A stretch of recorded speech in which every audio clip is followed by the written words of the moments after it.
আজকে এই ক্যাম্পাসে দাঁড়িয়ে আমাদের প্রাক্তন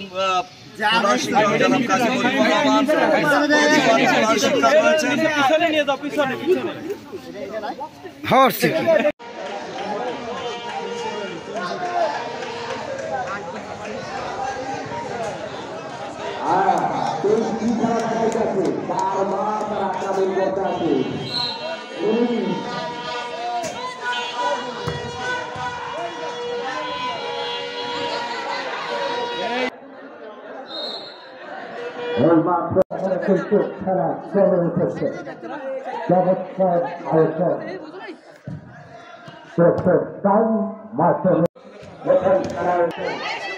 আমাদের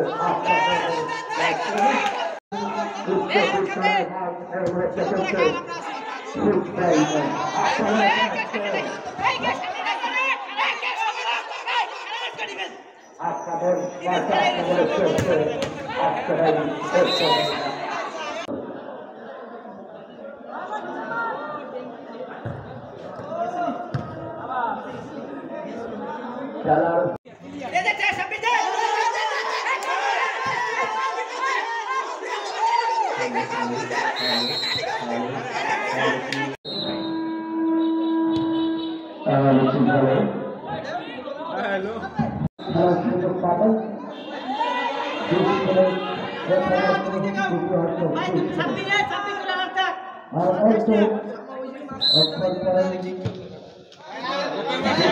জায়গা থেকে জেতার জন্য ব্যাস 19 এবং 23-এর আয়োজিত খেলা আয়োজন করেছিল ফুটবল টুর্নামেন্টের এজন্য কৃতজ্ঞতা প্রকাশ করছি। ব্যাস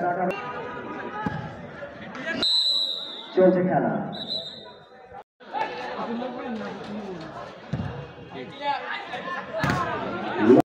তারের চৌকার থেকে সে কিভাবে যে ধরে ফেললো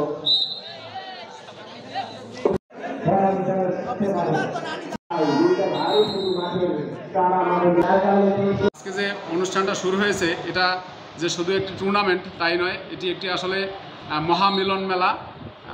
1917 সালে এই বিদ্যালয়টির পথে চলা আজও সেইভাবেই প্রাণবন্ত, যার প্রমাণ আজকে এই ধরনের একটি উদ্যোগের দিয়েই তা প্রমাণিত হচ্ছে। এই বিদ্যালয়ের অনেক কৃতি সন্তান পিরোজপুর সহ বাংলাদেশের বিভিন্ন প্রান্তে চাকরিরত এবং এখানে ব্যবসায়ী রাজনীতিবিদ সহ অনেকেই এই বিদ্যালয়ের সাথে সম্পৃক্ত। আমি এই টুর্নামেন্ট যাতে সফল হয় সে আশাবাদ ব্যক্ত করছি। পাশাপাশি বিদ্যালয়ের কিছু সমস্যা আছে যে কথাগুলি বলতেছি অত্র বিদ্যালয়ের প্রাক্তন শিক্ষার্থীদের উদ্দেশ্যে।